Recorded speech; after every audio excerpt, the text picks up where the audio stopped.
आप देख रहे हैं सी न्यूज भारत और मैं हूं आपके साथ आकांक्षा। तो वक्त हो चुका न्यूज आर का रुक करेंगे इस वक्त के खास खबर की तरफ, जहां बांदा पहुंचे किसान नेता राकेश टिकैत ने बुंदेलखंड में किसानों के हालात, बेरोजगारी और बदहाल व्यापारियों की समस्या को उठाया है और कहा है कि उनकी लड़ाई पूरे देश के किसानों के लिए है, जिसे वो जारी रखेंगे। बता दें कि आज हमीरपुर के मौधा कस्बे में राकेश टिकैत को जनसभा करनी है। इससे पहले वह उत्तर प्रदेश संपर्क क्रांति एक्सप्रेस से बांदा पहुंचे, जहां बांदा से सैकड़ों किसानों के साथ हमीरपुर जाएंगे। बांदा में प्रेस वार्ता करते हुए राकेश टिकैत ने कहा कि बुंदेलखंड का किसान आत्महत्या कर रहा है। बुंदेलखंड के किसान की हालत किसी से छिपी नहीं है। किसान संगठन की सरकार से जो मांग है उसमें पूरे देश के किसानों का हित होगा। संसद में पारित किसान बिल के 3 बिंदुओं को हटाया जाए, जहां एमएसपी रेट की गारंटी तय की जाए और सरकार जिस तरह से तमाम सरकारी संस्थाओं का निजीकरण कर रही है उसको रोका जाए।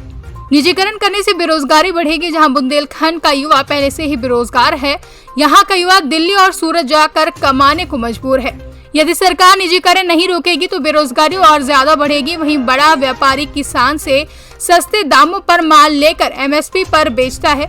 यहाँ के किसान को लगातार ठगा जा रहा है। वहीं चुनाव से जुड़े सवाल पर उन्होंने कहा कि यह सरकार का नजरिया है कि वह आंदोलन को किस तरीके से देखती है।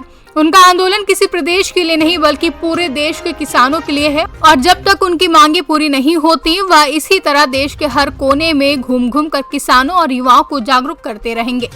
हमीरपुर में एक प्रोग्राम है, उसमें जा रहे हैं, पब्लिक मीटिंग है और ये पूरा बुंदेलखंड में आने की शुरुआत हुई है।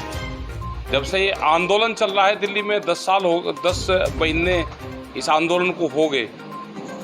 मुद्दे हैं कि फसलों का लाभकारी मूल्य मिले, भारत सरकार ने जो एमएसपी तय की है उस एमएसपी की गारंटी मिले कि एमएसपी पे खरीद होगी, वो सरकार खरीद दे या वो व्यापारी खरीद दे, उससे कम पे खरीद नहीं होगी। मैकेनिज्म एमएसपी के रेट बढ़ाने का भी खराब है। जो भारत सरकार ने तय किया था इलेक्शन से पहले कि हम C2+50 वाला फार्मूला देंगे, स्वामीनाथन कमेटी वाला, वो नहीं दिया, बाजार भाव नहीं दिया। जो उन्होंने रेट तय कर दिया उस पर गारंटी नहीं देते। और ये जो पूरी बेल्ट है, यहाँ से सस्ते में अनाज की खरीद होती है, यहाँ से बड़ा व्यापारी सामान सस्ते में खरीदता है किसान का और एमएसपी पे बेचता है उसको। ये एक बड़ा घोटाला है। अन्ना प्रथा यहाँ की एक बड़ी समस्या है। यहाँ का किसान कर्जे में आत्महत्या करता है। यहाँ का जो व्यापारी है, जो छोटा दुकानदार है, जो शहरों में रहता है, जो गाँव में रहता है, उसकी हालात खराब हैं, क्योंकि बाजार अगर कमज़ोर होगा तो व्यापारी भी उस क्षेत्र का कमज़ोर होगा। अगर यहाँ पे कीमतें ठीक मिलेगी तो व्यापारी के पास में भी जाएगी, वो दुकानदार के पास में भी जाएगी, तो यहाँ का वो भी मजबूत होगा। यहाँ सबसे ज़्यादा बेरोजगार लोग बुंदेलखंड में हैं।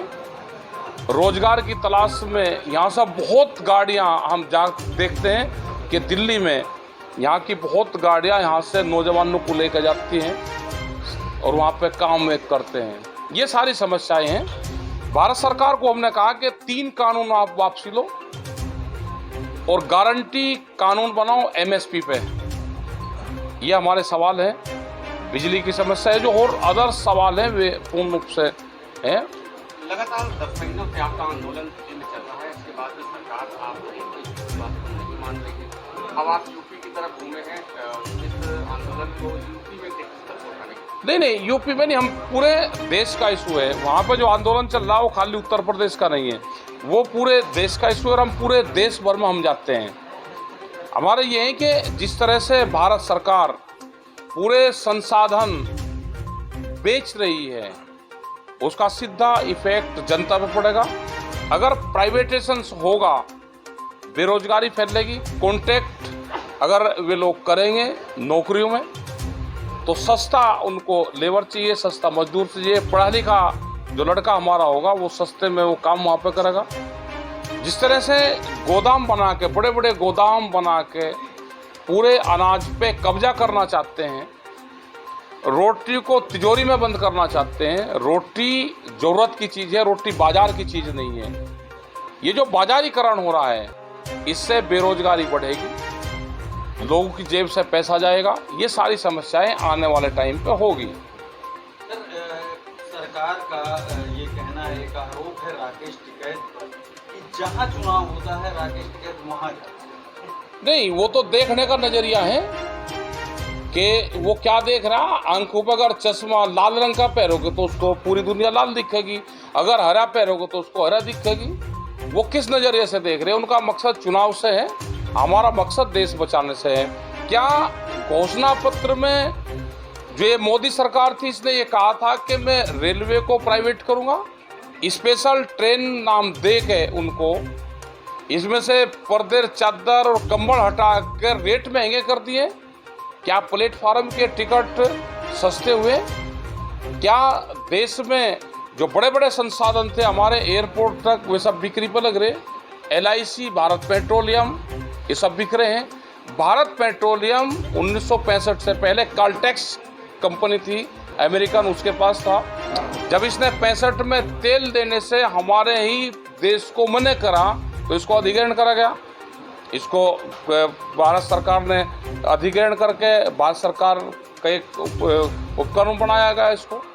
इसी तरह से हम अगर पूरे देश भर में जाए, जो बड़ी संस्थाएं थी, विशाखापट्टनम में विशाखापट्टनम स्टील प्लांट, उसकी कीमत 4 लाख करोड़ रुपए के आसपास है, वो 14,000 करोड़ रुपए में बेची जा रही है, अडानी को जाएगी। ये देश बड़ी कंपनियों के हवाले जा रहा है। देश के नौजवान। बांदा से सी न्यूज संवाददाता कुलदीप त्रिपाठी की रिपोर्ट। फिलहाल के लिए न्यूज आर्मी बस इतना ही। देश और दुनिया की बड़ी खबरों के लिए बने रहे सी न्यूज भारत के साथ।